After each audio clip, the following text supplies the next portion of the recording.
Hello and welcome into Sorare with Laird. I'm Andrew Laird. You can find me as Lairdino on Sorare. Talking today about Sorare content about content, because someone brought it up to me yesterday, maybe the day before. I don't know. And then PSU Fans 2 came on yesterday into Sorare Andrews completely unannounced, because that's just kind of what happens, and just got me thinking. And so when that happens, I put the camera on and I start talking to you guys. And so that's it. Yeah. Thanks everyone for coming. We got Cameron, JPS, and Sorare Burrow on the podium. Congratulations to you three. Cameron said, recently been watching less Sorare content and more MFL content, just enjoying MFL whilst the international BS is going on. Well, the international break is over. It's time to get back. JPS says, content about content leaves me content.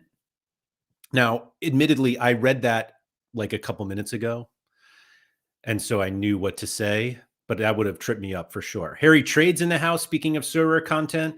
Sean Kennedy, TM, JPS, how do you feel about contentious content? We'll get there. Anyan, what's up? Holty, seriously, what happened? I assume that's about the content itself. Palma, thanks for coming in.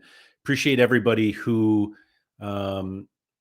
is here live. Anyone watching back, if you are a member of the Laird Social Club, thank you for that. Anyone who isn't a member and would like to support all of the content I do, whether it's contentious content or content about content, or I don't have another one there. But anyway, you can become a member of the Laird Social Club for as little as $5 a month. Surely you spend money on way worse things than on content that I produce. And so if you are interested in doing that, there's a link at the bottom of this screen. There is a link in the description of this video.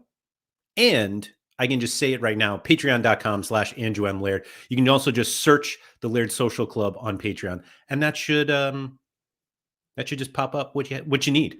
So let's talk about that, about content.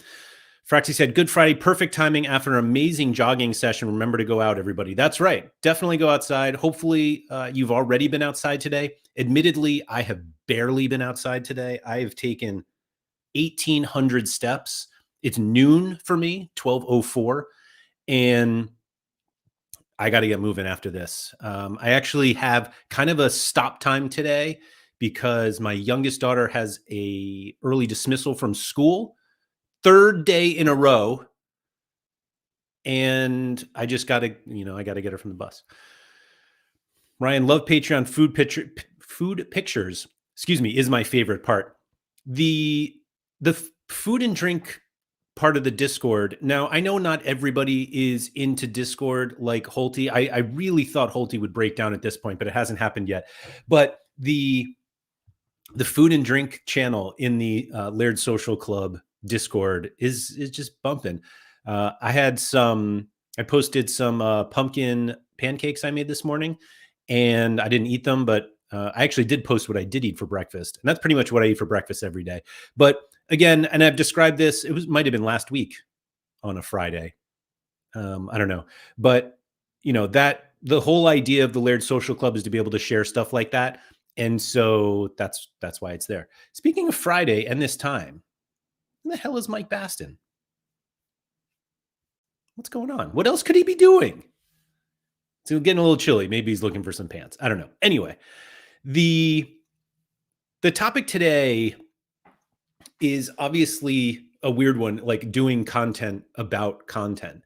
But as somebody who's, I'll call it a job, as somebody whose job it is to make content, I will admit that it has, I don't know if it's gotten harder to make content, or it's just that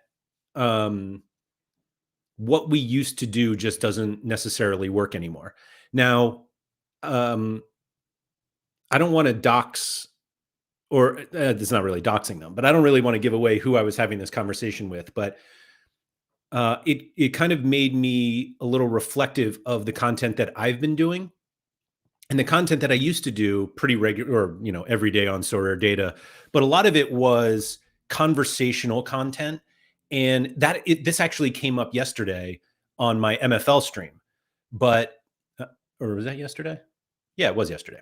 So I did an MFL stream yesterday for those of you who don't watch MFL content, but I did content or a video with someone who is probably like the biggest MFL player in terms of like number. Well, not is he's the biggest in terms of the number of clubs owned, and he's second currently in the total number of players. But he started doing content a little bit at the a couple weeks ago, maybe a couple months ago, and he was like, "I'm going to live stream every Tuesday. I think it was at 3:30, and everybody come hang out."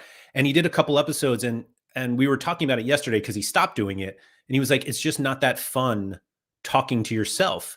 And it is like the hardest thing when you start doing content, particularly live streaming, that if nobody shows up, it's just hard to kind of react to what people are um, what people are discussing, because if there's nobody there to discuss, you're just there literally talking to yourself.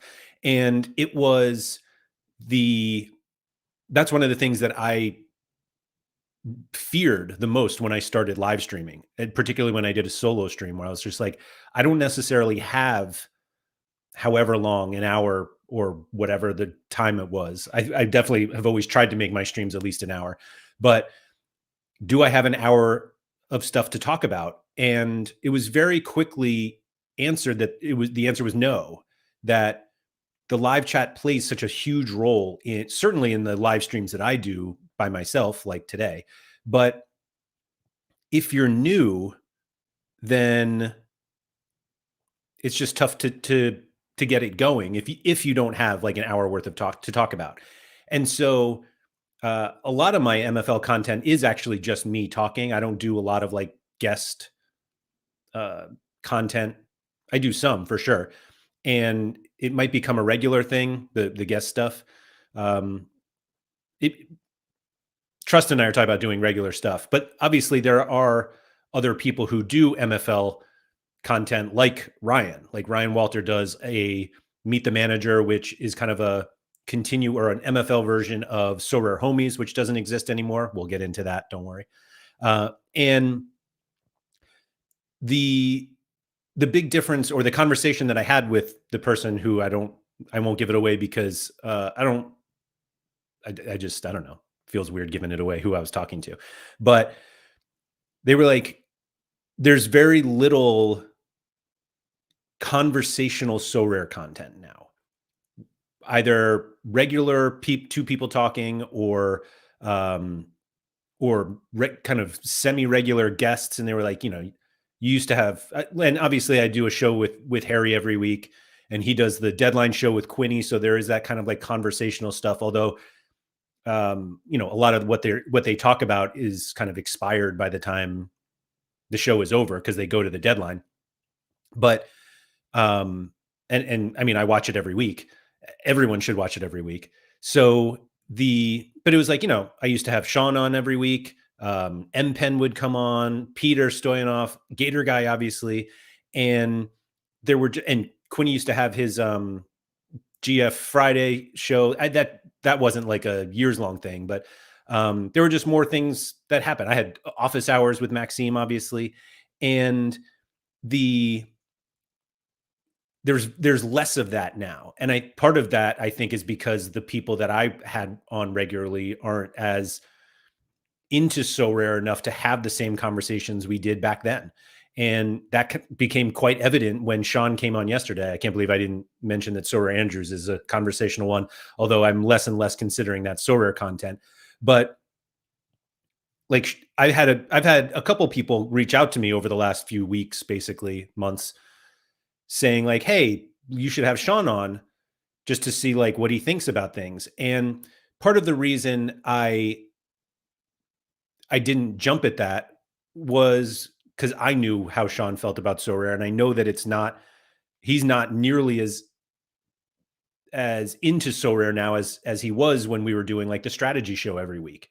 And he would have no interest in speaking regularly about So Rare strategies, because he's just not as into the game as he used to be. And he admitted that yesterday, that he doesn't play nearly as many competitions, even though he has plenty of lineups. Like, he's not constantly scouting, and the absence of Sorare data obviously made a big difference for him, or is making a big difference for him.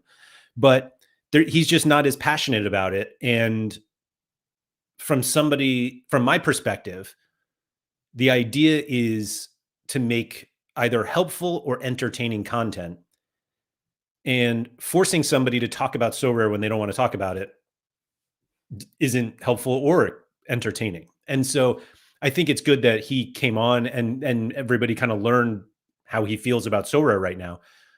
But you can also kind of understand why he doesn't want to do weekly Sorare content, and B, why I wouldn't want to do it with him. I mean, it's just not a conversation I want to have every week of prize pools aren't fixed, or remember when Mbappe was 20 grand. And it's like, we kind of joke about those things, but I don't need to do that every week personally.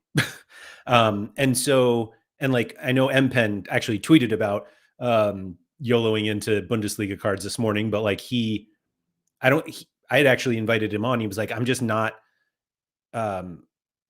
like, he's playing Sorare on a much lower mind scale. And so, which is great for him. Like, he's like, it fits for me, and this is what I want to do. But he doesn't want to, become like, he was like, I don't really have a lot to say right now. I'm just like buying my cards and playing them. And so basically the whole conversation with him would be like, why don't you like it as much anymore? Or, and I think part of it is that he had stuff going on in his real life. Like, I got a new job and what now. And so there's not much of a conversation there. It's just like, yeah, like my life. Sorare is a wonderful hobby if you have the time for it. And if you don't have the time for it, then like, what is there to talk about? And so it kind of hinders where the content is. I don't even know if Peter still plays, to be honest. Like, I don't speak to Mike and Peter as much as I did when they were heavily involved in Sorare, which is understandable because a lot of our conversations were about Sorare. And Gator Guy is kind of this. I actually talk to Keith multiple times a day, but it's not. It's actually usually not about Sorare, but we do talk Sorare. But he's another one that's like, it's just not top of mind as much as it used to be. And so I should have Keith back on, but he's also the one who will come on and I will say something. And he's like, oh, I didn't realize that was the case. How long has that been the situation? And the answer is like 3 months. And he's like, oh, okay. Like, he has a lot going on outside of Sorare that slows his Sorare time down. And so just thinking of like the people that I would regularly have on and have Sorare conversations with, it, I think for a long time was a foundation of this channel, whether it was like my channel or the Sorare Data channel. And content has just become a little different now. And you can even see it with the people who used to make regular content and either don't make it anymore, or they'll do a video every couple months when they craft a good card or something like that. And so there's just there are things like that has kind of forced a change of content, that just the number of people who are interested in doing it is not quite as high. And the content that does exist now is generally like, here's how much I won, or look at this card I crafted, or I just missed on Yamal and stuff like that. And it's a lot of, I guess, what we used to see. I mean, that's kind of how content always was with Sorare. For the most part, that's what it was. People were talking about their galleries and their lineups, whether it was, lineup builders that Nellis used to do, or opening rewards. And that's a lot, that content still exists. It's just that not as many people do it. And I think part of it is that, and we've talked about this before, like, winning cash is not exciting to watch. Like, oh, this was my lineup, I won $300. And you're just like, oh, okay. As opposed to, is this star that I'm going to win Yamal or Mbappe or whatever? And so it's just a very different content landscape, but it also has led us to fewer ideas of what to talk about. And I'll get into that after I catch up on the chat. So let's see here. JPS, my favorite stream for ages. I really enjoyed listening to Trust. Thank you very much Ryan Walter took offense to that because Ryan did like a 2.5 hour stream with Trust. I think that was like last month or so. I think it makes it I think it makes my next point for me, which is all content will be viewed differently by everyone, and there's no perfect answer to making content. No, agreed with that. Halligan said, Sorare Andrews is not conversational Sorare content. Has to be Sorare content to be considered that. That's fair. You can tell he still likes it deep down. Sean really likes Sorare. Like the concept of Sorare, Sean really likes. I think he has a few things that he gets very frustrated about. The top of which is probably the prize pools, and not like what they give away in terms of how many how many stars, how many tier ones, but literally that like the tier pools still seem broken to him, and that. So it's funny because I kind of joke with him about this that he has not evolved as a Sorare player in terms of like in season versus classic. Now he still plays in season, like he buys cards for it, but the two markers that I noticed that like Sean hasn't evolved, and maybe evolve isn't even the right word because I'm not sure it's better now, but the way that it's changed is he still thinks completely in ETH, and he looks at classic prize pools and what you can win in classic competitions, and it's like the game that's not the game anymore, and he still really wants it to be, and he loves that part of the game until he gets like a bad reward, and then he's reminded that he doesn't love it. Or he gets more frustrated about it. Palmwood said, I have to admit, for the first time since coming back to Sorare in 2025, this international break has been challenging. I even sold some cards. I mean, selling cards isn't bad. I mean, we all should sell cards at some point, to be honest. Does your content need to be linked to a game? You talked about maybe doing some streams about people's career paths, which I think is still a good idea. Yeah, I haven't ruled that out, JPS. I actually have had a couple conversations with people that I'm going to interview. So I would make the argument, no, my content doesn't need to be linked to a game. But there is content that should be linked to the game because that's what I kind of know best and do. And so, sorry.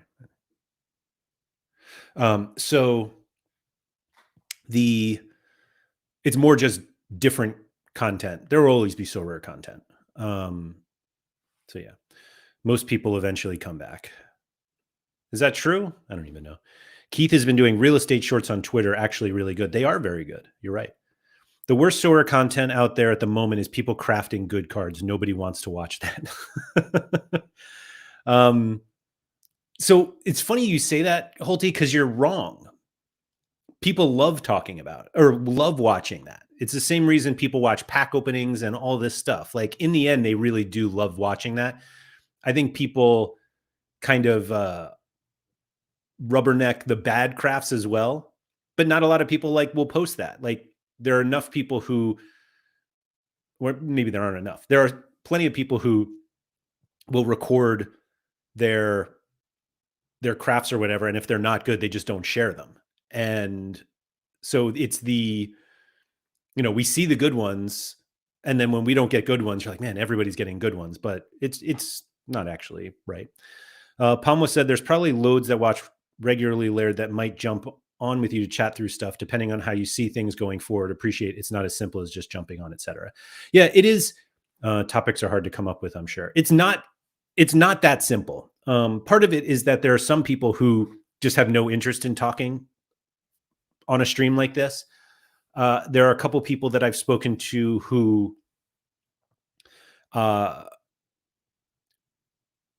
don't, who have a certain level of privacy that they don't want that to change. And I totally respect that. Like that, I've been very open with who I am and what I think and what I do over the last couple of years. And so I don't, I don't have that same situation, but I appreciate that there is a anonymity to playing these games, and people like that. And so they aren't going to come on and make content about it, because then all of a sudden it's like they're very public once they do that. And the other thing is there are some people who are just not overly comfortable being on camera, or they don't have a camera, or they don't have a mic, or they only play on their phone and they can't really stream like that. And so um, there are limitations, there are tons of limitations that stop some people from participating in these things. And the other part of it is, I don't really just want to talk to some random person who happens to be playing So Rare, if that makes sense. Like, that's not, I'm not sure how much we get out of that, other, separate from people who are in the weeds every day and are really into So Rare and want to talk about it. DJ Local, what's up? Been a minute. Are you in the MLB playoff chase? I'm not. I kind of got lazy with MLB. I set my lineups, and then once the playoffs started, I kind of just backed off. I did set a lineup for this last one, just a challenger, I think. My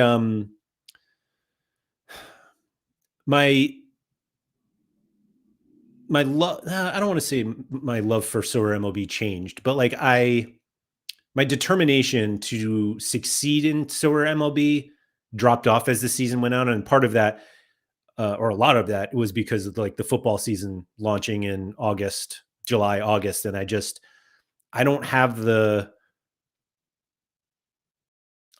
time to get good enough in MLB, which is quite frustrating, because like, I have the time at the beginning of the season, but I don't have the, I also just don't have the interest in continuously optimizing my gallery throughout the season, when inevitably it takes funds away from football that I do feel like um, I'm more, what's the word? I'm better at it. Those are the words I'll use. Surface Air Missile, what's up?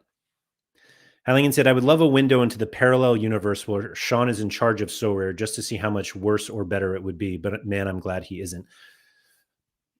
Sean bashing So Rare is great content, though. But like, is it great content? I mean, obviously, like, you guys, everybody likes seeing, well, not everybody, but plenty of people like seeing somebody get all fired up on things.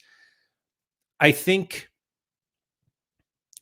Sean's confidence in his ability to run So Rare is not in line with reality. Like, I think there are a lot of things that go on in any company that we just don't know about. And so there could be huge limitations that we don't know about, that we're just like, why don't you just do this? And there's actually a very reasonable explanation for it. And we just don't know what they are, because this is run by a private company and they can do whatever they want. And so I'm not convinced that any of us have the wherewithal to know what's going on and allow us to magically solve all of these problems that we think exist. Like, it just doesn't work. Like, the fact that they're like, oh, it only takes 2 people to do whatever job it is. And it's like, you have no idea what goes into that job right now. And so just blanketly saying, oh, you just need 1 or 2 people to do that. Like, it usually takes more. Like, this stuff is not easy, and running companies is not easy. And so there are enough, there's enough there are enough unknowns that I hesitate whenever I'm like, all they have to do is this, because I just don't know what happens. Ryan said it's hard to build the rapport with someone on camera on the fly. That's true too. Although, Ryan, I feel like if you're doing like a one-time thing, meaning like you're Meet the Manager, like, you don't start every show with the expectation that you're going to do like 10 shows with that person, or 50 shows, or 100. I don't even know. Which reminds me, I meant to count how many times Harry and I had streamed together, and I forgot to do that. Not that I needed to do that as part of today's stream, but I do want to go back and do that. Same with Sorare Andrews. I know we're over 100. I can't remember if we're over like 200, but we'll see. Surfer said, I love me some Sorare MLB, but the playoffs are pretty crappy. It's really just a lottery. MLS hot streaks boosted for playoffs. That's so funny they do that because my God, did they just announce that? I literally took Messi out of my MLS lineup because I'm only on like I was only going for like the second streak. And um I was like, at best I get to the third streak. So like who cares? And then unbelievable. Finished the season with a bang. Boosted hot streaks. What are they? Doubled? Oh, okay. Of course. Yeah, 3 more weeks. During the last 3 game weeks of the season, covering the court. Wait.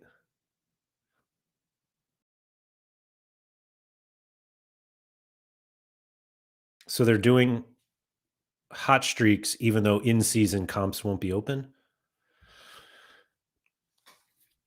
The first MLS season with his very own comp on Sorare is coming to an end. What a ride. Playoff time.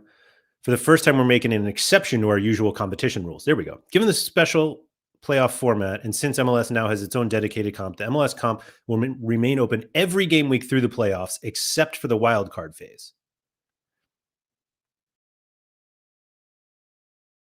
Except for the wild card phase. I assume because the regular one is open then. That means even when fewer than 10 teams are playing, you're still able to enter your MLS lineups and compete for hot streaks. Oh, that's cool. Okay. Of course, the prize pool will be adapted to match the number of teams playing each game week. All right. That's cool. And then daily missions. Yeah.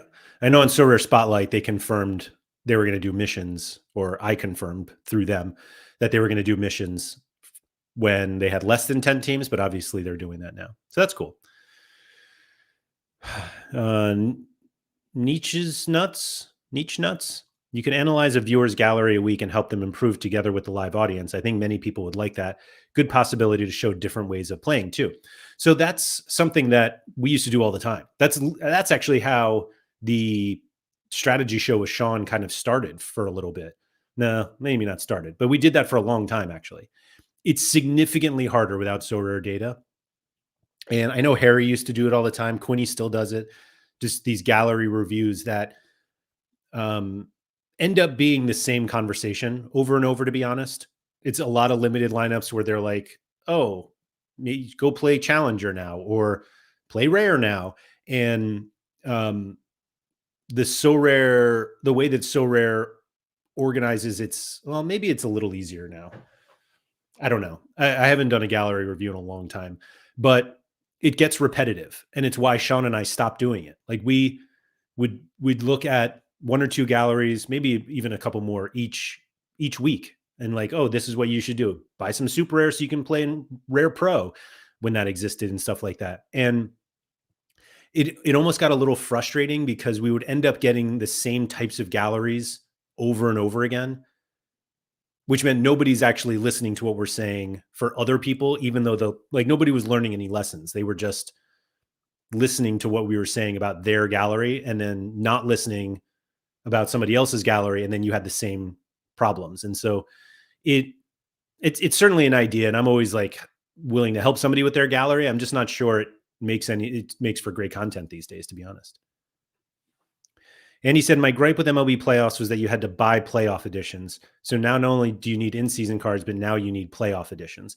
Yeah, I mean, that was the same that they did with the Club World Cup, Andy. You had to buy like summer editions. And that was at the end of the European season. But I think most people didn't like that, which is weird that they did them anyway. Would be like selling international break editions. Yeah, I think the toughest part with the playoffs is just, if you bought a playoff edition, Alex Bregman, look at me coming up with a Boston Red Sox quickly, you would have gotten 3 games and then you're done. And then it's like, now I got to buy another one. Or I don't even remember how many. Do we think the NBA and MLB make money for Sorare? I mean, I don't think Sorare would have extended the NBA deal for 3 more years had it been a loss. So I think so, but I don't know.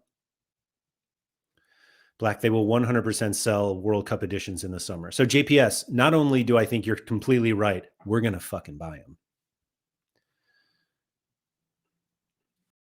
ZM Star, we grew up with Sean. We need more morons and less outdoors time, excuse me. It's great for a one-off like yesterday. More regularly would probably be jarring. I assume that means a Sean. Again,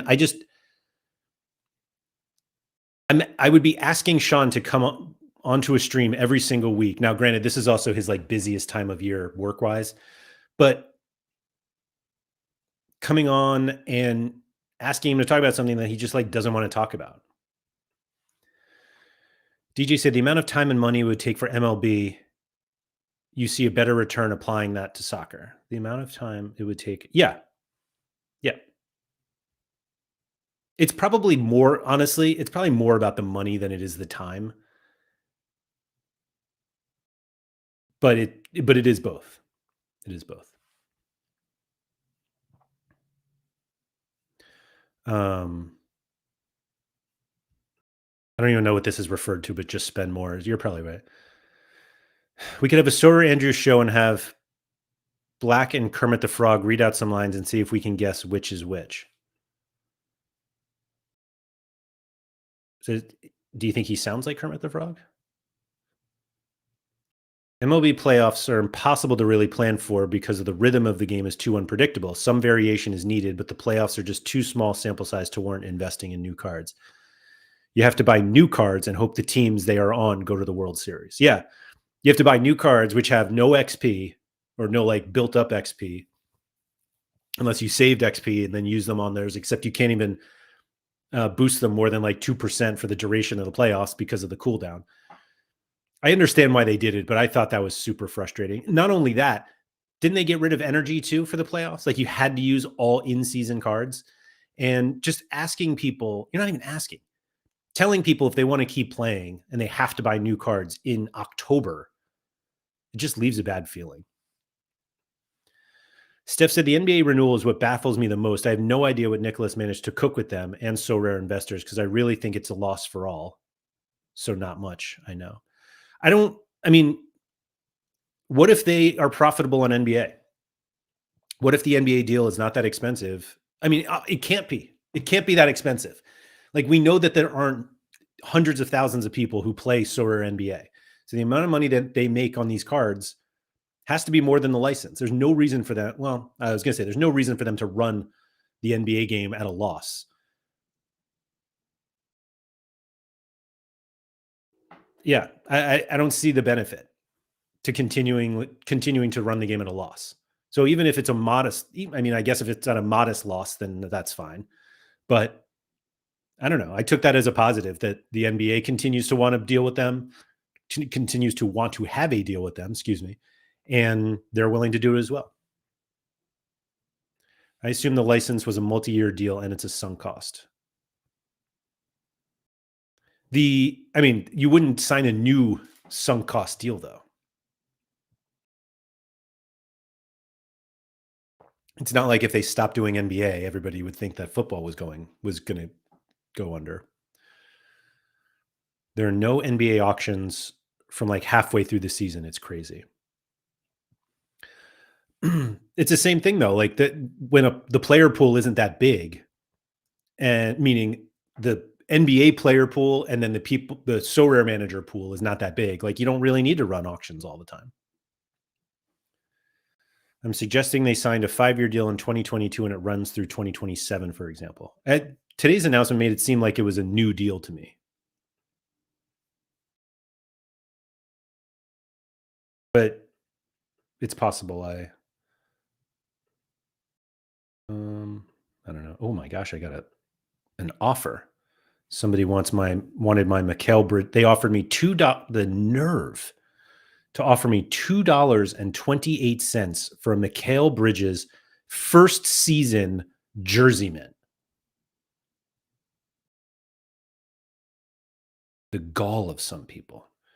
I didn't see today's announcement. Okay, yeah, that was today's announcement. Sorare is indeed back. International breaks killing vibes as always.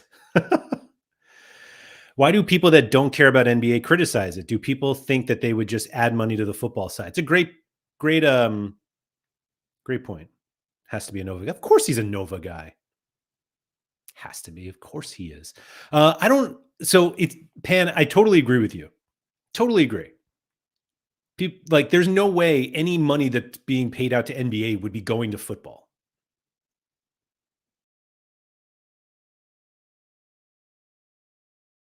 MLB is the same way.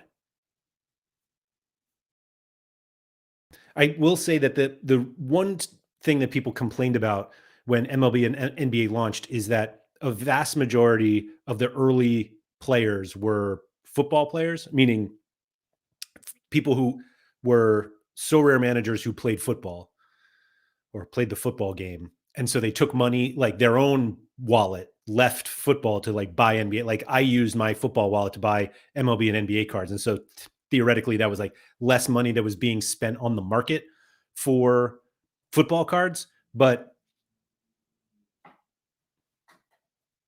oh well. Streaks are going to make soar NBA money because it's so hard to match the cap and keep hitting streaks without spending constantly. I'm very curious to see how that will work because, or if it works. I should do a show with Zakarian to see what he thinks about it, unless he's done a video on it. He probably has. But yeah, if the streaks are too hard or too expensive, then people are going to stop. They get frustrated, and then I wonder if they adjust them at all. NBA just sucks. I disagree, Cameron. I like the NBA a lot. Not enough to play the fantasy game, but that's more of a time issue than anything else. Is the wheel still a thing? No, it's not. Oh, well. I just opened it and I was like, oh, let me spin the wheel. But no, I'm done.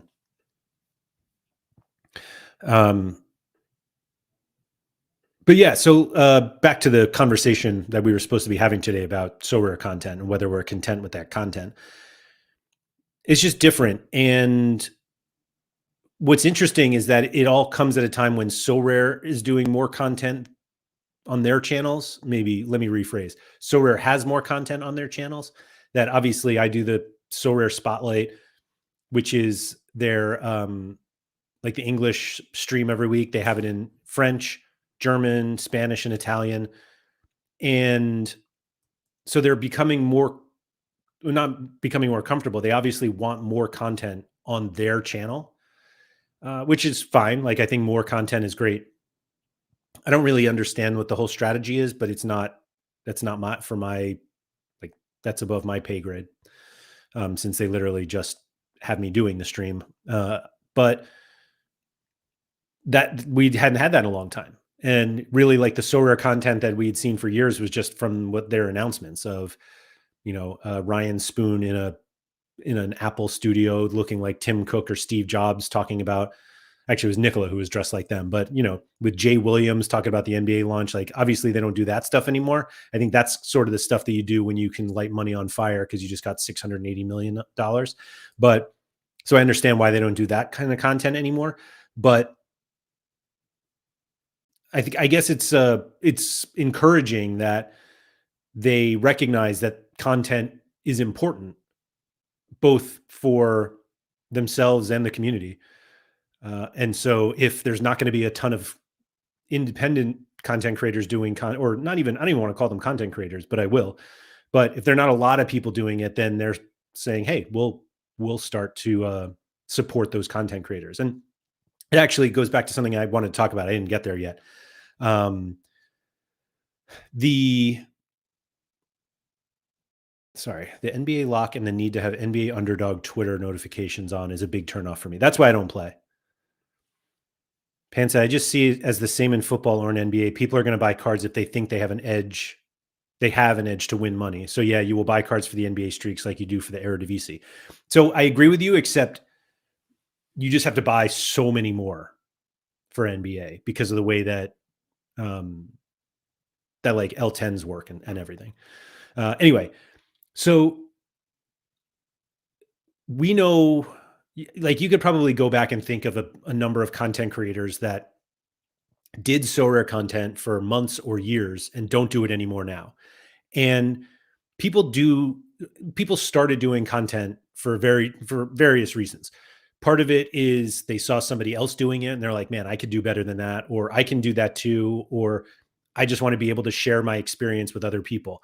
But content, and I don't really fall in this category since I was obviously like employed by somebody to make content, but a lot of Sorare content starts like that. People are watching it, they say, "Hey, that kind of looks fun," and then they start making content themselves.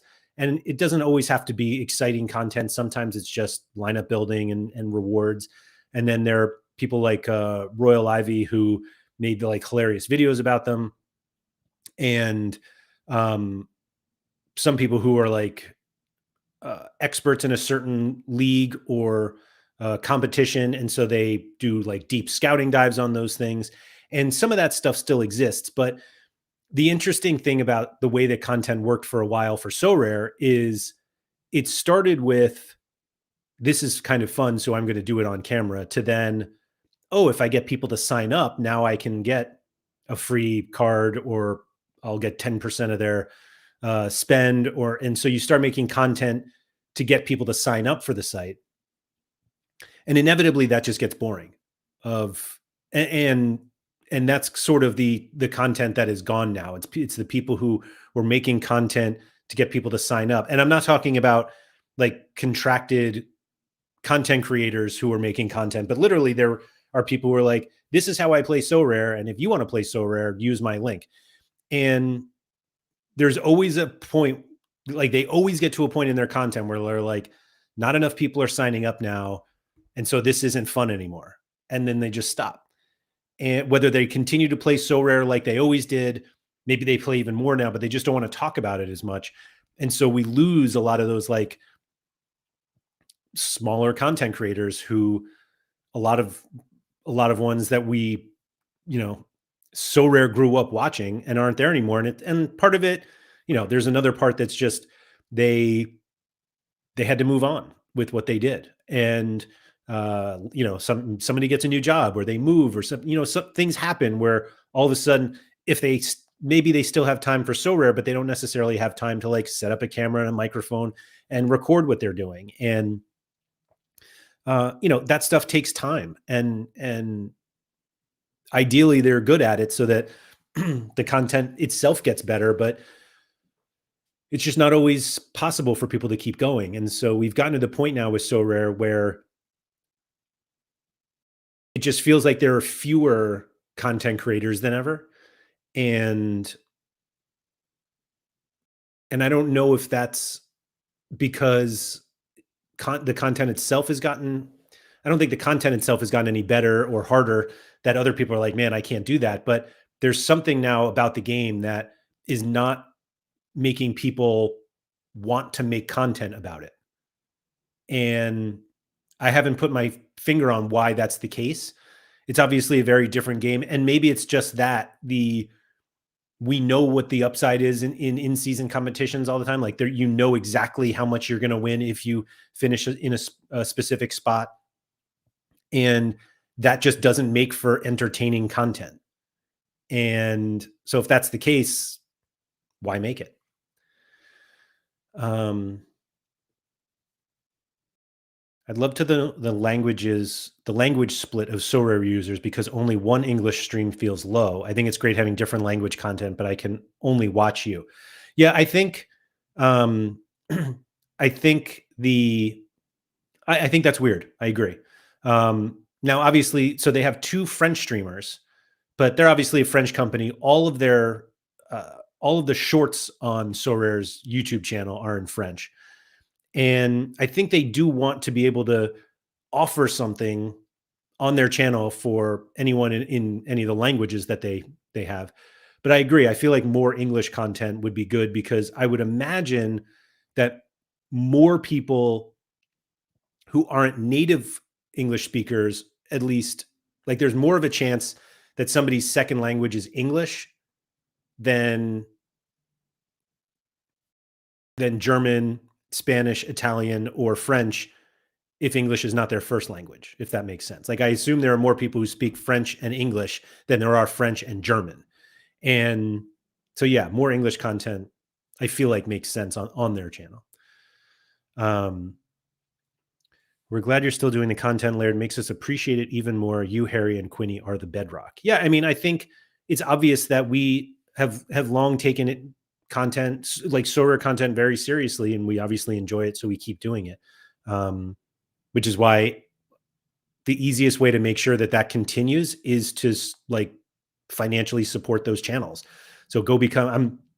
I'm now on my 47th month of being a supporting member of Quinny's channel, and I'm a Harry Trades YouTube member, and I haven't joined my own Patreon because I'm already there. But that's why it's so important to spend the 2, 5, 10, however much it costs per month to support those content creators, because at some point, if it if it becomes not viable enough to spend that time working on Sorare content, and it makes more sense life wise to do it somewhere else, we're going to lose that content. Server said, would you keep going with your current channel if Sorare just disappeared tomorrow? I know you do other stuff, but it still seems like Sorare is the main driver of your content. So service, excuse me one second. Sorry, I had a little frog in my throat. Sorare is definitely the main driver of my content. Now, I'm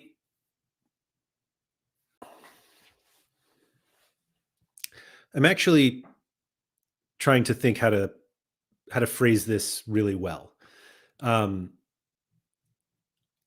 answer is yes, I would keep doing content. It's not so much that Sorare drives my content, so much as the audience drives my content. And I think as of right now, and I know like I do MFL content, I do football.fun content, I might do some other things. I'm certain I definitely want to do this like job interview show that um I think that one takes a little more work to get set up, because I kind of want to do it like on site. And now we're talking like cameras and lighting, and there's a whole lot that goes into it that I'm not an expert on yet. But um like if a majority of the content that I do is for the audience. And I think most of the people that signed up for the Laird Social Club did so because of Sorare. And if Sorare stopped to or ceased to exist, I don't know how many would like continue to want to pay for content that wasn't about Sorare. And that's not like the only reason that I do the content, but part of being a content creator is creating content that people want to watch. And so that's why I do a lot of Sorare content, because I think that's what a lot of people want to see. And so there is a very passionate MFL base, and football.fun is on a much smaller scale, and which is why I think not as many people watch them yet. There're just not enough people that even know about football.fun. But uh, the MFL player base is smaller than the Sorare user base. And so even if I got every single person who played MFL to watch, which I don't think would happen, um, it's just not a huge group of people, meaning it's like not a sustainable way to make regular content. Well, I could make regular content. It just wouldn't be financially beneficial enough. Like I do this as like, this is my job. And I think, I don't know if that gets lost on some people, but in the end, like I have to do enough to continue to, um, financially support myself and my family. And um, the like Sorare right now is the, in terms of an audience, it's the biggest one right now, because, and frankly, because most of you know me from Sorare anyway. And we've talked about Sorare for years together. And so um but I have plenty to say if I stop doing Sorare content, but I think a lot fewer people would watch. And then now I'm back to like, oh, how do I get more people to watch this? And again, I think the other games that I'm participating in, just the player bases aren't big enough yet to justify that. Which is Ryan. Where was this Ryan comment? So you're saying we need to grow the MFL user base? I mean, part of my job is to try to do that. Yeah. Um, I guess my question is really, how come Harry or Quinny don't also have a show on the Sorare channel? If they truly value content, is it just that English speakers are low? JPS, I don't know. I think their deadline show should be on their YouTube channel. Like they do a French deadline show, and all of the streams on the Sorare channel are dual streamed on YouTube and Twitch, and you can't dual stream at the same time. Excuse me, you can't have two streams on the same platform at the same time. Um, so I think that the French audience watches more on Twitch anyway. So if they would do like the French game week deadline show on Twitch and the English one on YouTube, I think it would be perfectly fine. So yeah, I think we need to. Um, I think that that would be beneficial to everybody, to be honest. I think it's difficult to differentiate on content, especially when you have a big four of you, Nep, Harry, and Quinny that cover almost everything. I mean, what is? I don't disagree. No, I take that back. I completely disagree. I don't think that matters. I think if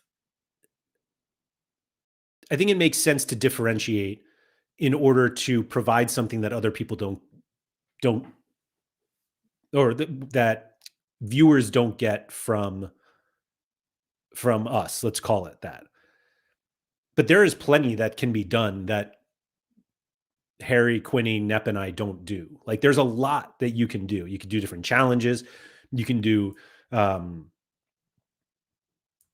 don't really want to give away what else I was working on, but like there is. I mean, none of us do a game week preview show anymore. Like Harry and I used to do it for a while, and it just kind of became stale.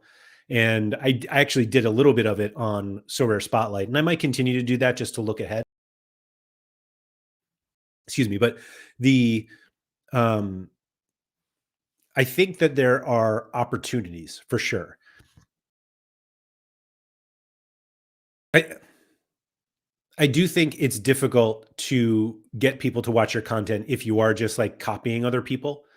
And I don't think I'll be honest, I was gonna say I don't like watch a lot of so rare content, but I say that after saying that there isn't that much out there. But I think if you're somebody who's interested in doing content and you look at what I do or Nep or Harry or Quinny, and you're just like, I'm gonna do that same content, I don't think that's the best way to do it. Um, but I think that there are plenty of ways to do content like Royal Ivy did uh has done it very differently. And I think there are opportunities if you want to be creative enough with it.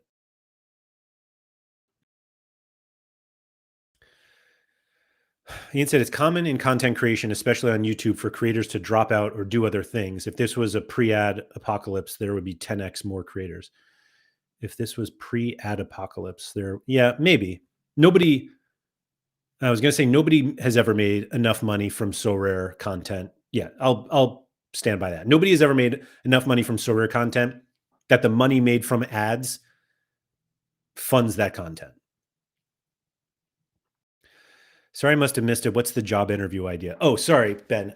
It's not a job interview idea, but I did use that word. I have this weird fascination with people's jobs, and I want to interview people about their jobs. It just becomes I have these like random moments literally throughout the day where like I'll be brushing my teeth in the morning and I'll look down and I'm like, I wonder whose job it is to design the tube of toothpaste and what kind of challenges that they have in their day that makes it difficult to design toothpaste tubes, whether it's the tube itself, the cap, or just the look of the everything that's on a toothpaste tube, like the logo and all of the directions and all that stuff, and like random stuff like that that I really I just think about during the day. And I'm guessing that the person who designs different toothpaste tubes didn't grow up thinking they wanted to do that. And like, do you go to design school for that? Is it something else? And that's just one example. And so I get very curious about people's jobs. And so my separate content idea was to talk to people about their jobs. And one of the difficulties about doing that is I think it is hard to get people to be totally honest about their jobs because A, they don't want to admit how little they work. B, they don't want to admit that their job is like not remotely close to what they want to do in life. And did I say A and B or one and two? A, B, and C. Sometimes like companies won't let their employees like speak openly about their jobs. And so like there's a uh like I wanted to interview, like I work with a personal trainer who is also like the local high school basketball coach, and I want to interview her about like personal training and really like coaching. And but I don't know, she works for like a, I was going to say like a corporate gym, but it's like it's not like a one-off local gym. And so it's like I don't know if they want her to be interviewed in a public spot. Not that like 10 million people are going to watch this video, but I have to be cognizant of stuff like that. And so um so it's just little things like that that kind of have slowed that idea down. But that's the idea, that like talking to people about their jobs. And I was thinking that the way to make that interesting enough to actually watch is to do the interviews like at their place of business, or interview somebody who owns like a pizza shop and do it like from the pizza shop. But again, that requires like now cameras and microphones and lighting and probably a producer to do it for me. And that's just not, I'm not there yet. I'm not there yet. Server said, I think the big elephant in the room regarding lack of Sorare content is simply the lack of excitement around the product. Unfortunately, the excitement is missing for various obvious reasons. Yeah. So Surface, I kind of touched on that a little bit before you got here, but it was more just the um, watching somebody open cache is not that fun, and crafting can be fun. And so you can, but again, it still requires somebody to like win enough essence to craft and then to want to make content around it. And so how far does that really go? Don Q said, now that I thought about it some more, I think nobody is really doing short form content with Sorare. So Sorare, like again, they have like tons of shorts on their channel. Um, like if you just go to their shorts here, this one got 20,000 views, 36,000, 145,000 views. I don't know what this is because I don't speak French. So I have no idea what they're talking about. Is that Teo Hernandez? No, it's not. That's funny. And this is like asking people in the Sorare office. I don't know if it's like actually Sorare content so much as just like content by people by Sorare. But yeah, short form content is hard too. Like that's another thing that you need like hundreds of thousands or millions of views on for short form content to be some sort of money making endeavor. And not to say that like all content has to be money making, but it's it's kind of like this uphill battle with short form that you can get lots of people to, or it's not that easy to get lots of people to do it. But like Sorare itself, and this is the real like problem with Sorare and doing content with Sorare, is that it's just such a niche product that the universe of people who could watch is just small. Uh, if every single person who ever even heard of Sorare watched every single one of your videos, it's still not that many views in the like world view of views. And so, how far does that really get you with all the work that it takes? Like I always said that the biggest trick that YouTube ever pulled was convincing people that shorts took a short time to make. Like they take time, and ultimately, it's like what you get out of it is not worth it. Um, Ian said, "That's what I mean. The money isn't there. I'm surprised one so rare creator hasn't tried Twitch or Kick only streams. They might. Well, Twitch is like the most of the French streamers were on are on Twitch. I feel like you have job envy. Career day for grown-ups to watch. Yeah, kind of like that. Wesley, it's exactly how. There's a Dutch video series with a similar idea where the content creator spends a whole day with people doing their different jobs. So I was listening to a podcast the other day, and like my idea is not original. It's really just my own curiosity that I want to do it. And if there's like a possibility that other people would be interested in that, like that's when I would be willing to put it on put it on the internet for others to watch. But there's I forget what the service is called, but you can literally pay to like shadow somebody at their job for a day. And it's all different jobs. There was like a florist and a wedding photographer and a plumber and you can literally pay them to like just be with them all day.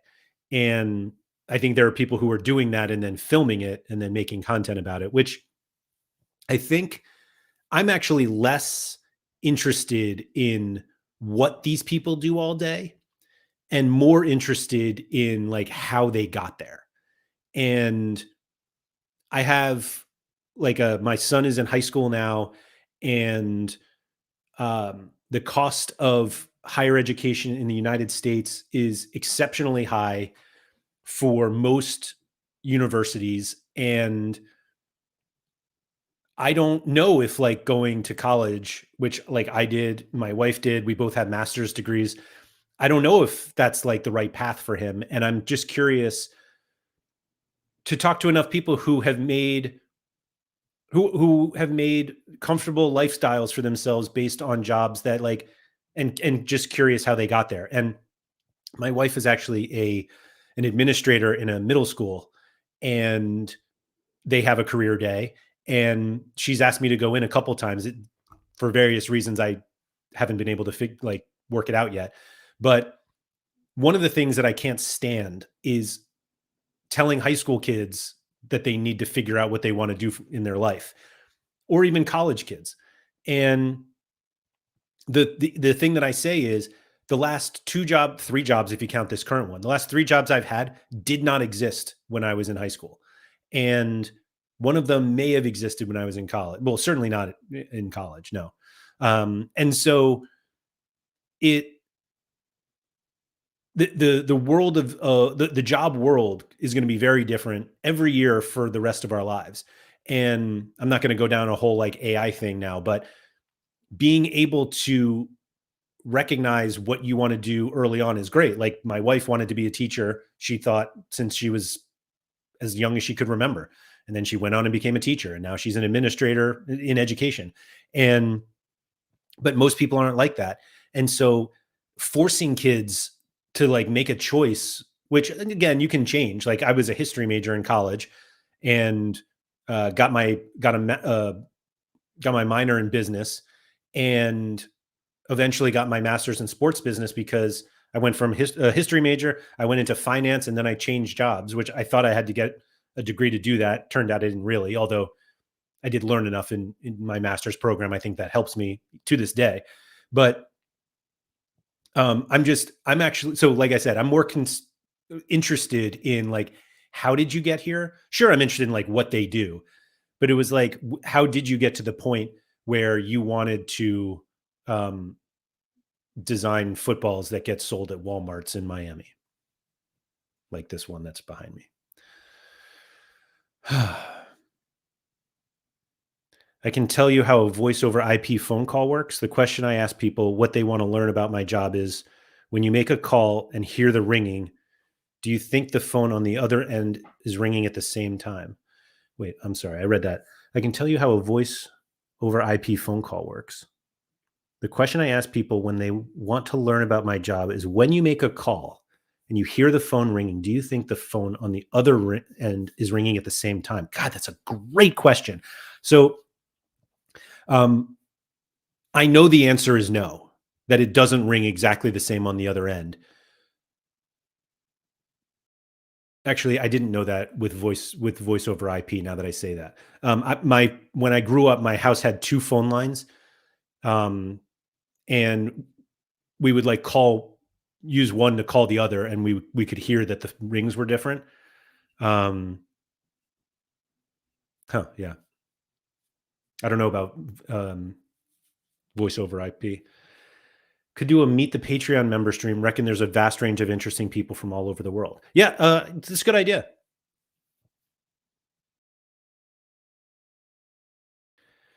As someone who interviews local people about their companies and work while at a uni, it's not that great. What's not that great? Talking to those people? And this is the problem that I have, that not everybody wants to admit where they work. Not sure if my boss also watches Laird. That would be incredible. Ryan said, I interviewed with a telecom company near Raleigh years ago, and I did research for another company here A while back. Thought about looking for jobs there, just caught my attention.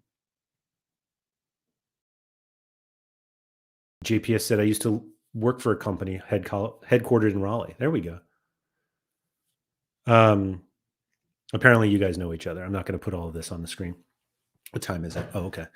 It's hard to make content when there isn't a common goal like with other fantasy games. We all have different cards and play in different leagues with different budgets, so it's harder to engage people. That was Rob Evans. Um, yeah, I think Rob, though, the benefit to that is being able to see how other people play the game. And I think that kind of went back. I apologize. I forget who made that comment before of like looking at people's galleries because you can like see how other people are playing. And I think there is kind of a benefit to that, but I think it just gets stale or it's difficult to find somebody um, that regular. Meaning like if I have to find a new person who wants to talk about their gallery every week, and also you want somebody who's been successful. You don't want somebody who's like, I've lost 5 grand playing Eredivisie Limited. I mean, maybe we can learn some lessons from that, but I don't know if that inevitably makes for good content. Um, yeah, sorry, I just got a message here. Ba, ba, ba.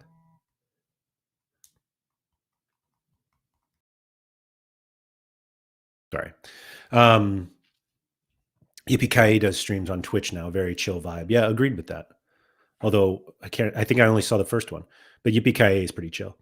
Don Q said also a lot of people end up working in jobs that they have nothing or very little to do with their study. Absolutely true that. I mean, I am absolutely that person. Because again, Web3 did not exist when I was in school. JPS said every job I've had has been different and I've just figured out how to do it as I go. I'm very passionate about giving young people options and there's and that's and that there's many ways to achieve in life. Totally agree. The job interview content could be fire. The key to me would be getting enough cachet network to interview people with interesting jobs. Most people don't have interesting jobs, unfortunately. So yeah, the stories weren't that great, and most people's journeys aren't interesting. So I think I think the I don't think it's necessarily about the job than it is the path to the job. Now, and I think there could be lessons of just, hey, this is my job and I actually don't like it. This is how I got here. I did this study and I did this and I ended up here. And maybe we even talk to people like what they really want to do. But I'm actually just much more interested in the path to how they got there because I know a lot of people whose primary job is way different than anything they studied or they had a career change at some point. And um, yeah, it's the journey that I'm more interested in than like the current job itself. I mean, obviously the current job, I do have some interest in it, but it's not, I don't know. We'll see. I never thought I would be working in live TV, let alone at a football club. Yeah, I mean, there you go. There you go. Maybe I should interview Rico on. But I feel like, and this is more of a content creator problem. The the the quality of interview shows has risen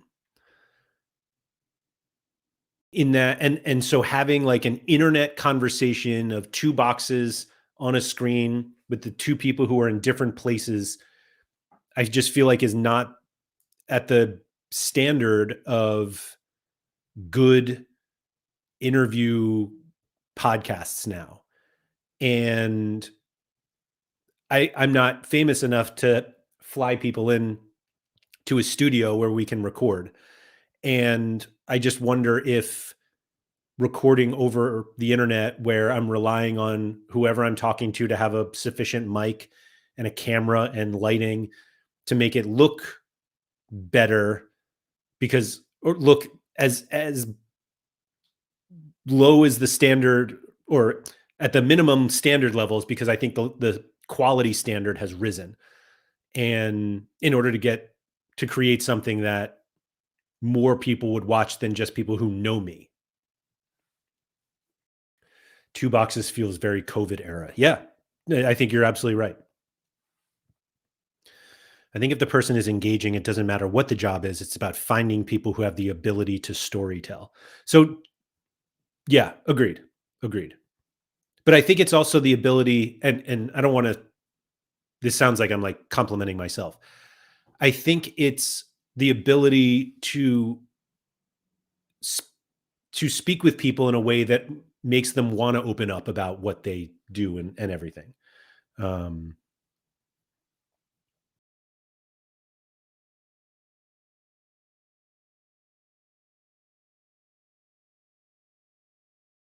Sorry.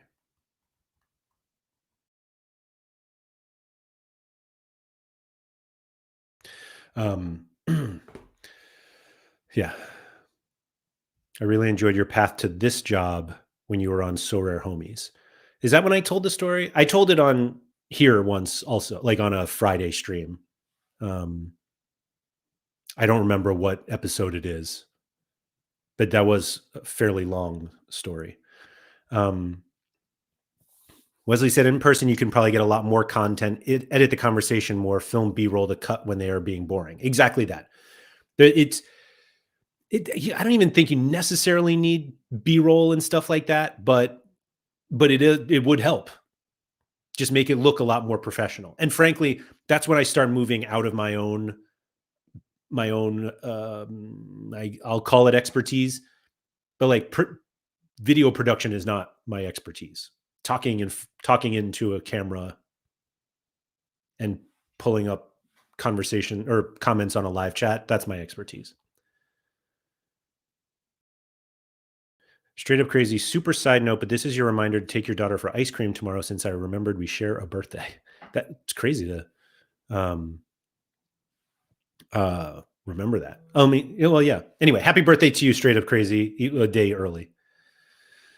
Laird, do you enjoy coffee ice cream? Ryan, I literally ate coffee ice cream yesterday. Speaking of content, the GOAT is here. Everybody say hi to Quinny.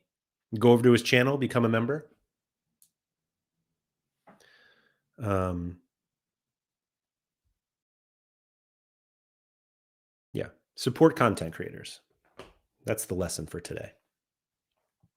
And speaking of lessons for today, that's all I have for today. Because, like I said, kids got a half day. I feel bad. Quinny just got here. On a normal Friday, I would keep going, but I can't. I can't keep going today. Got stuff to do, birthday parties to plan, not to plan, but to execute. And yeah, that's that. Coffee as the taste or affogato. I don't know what affogato means, but it's literally like, yeah, coffee ice cream. Classic Italian dessert made by pouring a shot of hot espresso over a scoop of vanilla. Oh, no, this was literally just coffee as the taste. Yeah, it's delicious. I didn't do this yesterday because I don't have them in the house. But if you like, I tend to eat ice cream out of a mug for some reason. Um, but you just crush like an Oreo at the bottom, ice cream on top. Banging, banging. Anyway, that's all I have for today. Really appreciate it. This conversation was a ton of fun, and I knew when I was going to talk about Sorare content creation, I knew we would get off of Sorare and just end up talking about content as a whole. Um, but there'll be plenty more, so don't worry about that. So anyway, thank you everybody for coming. If you could please like, subscribe, all that good stuff. Shout out to Quinny who's in the house. Support your content creators. It means a lot to them and helps make them it supporting content creators allows them to make more content that you want to see. It's as simple as that. Literally as simple as that. So if you are not a member of the Laird Social Club, I would ask that you consider it. Costs as little as $5 a month. Don't worry. There are more expensive options that get you very little more, but it does end up being, you know, gives me more money, basically.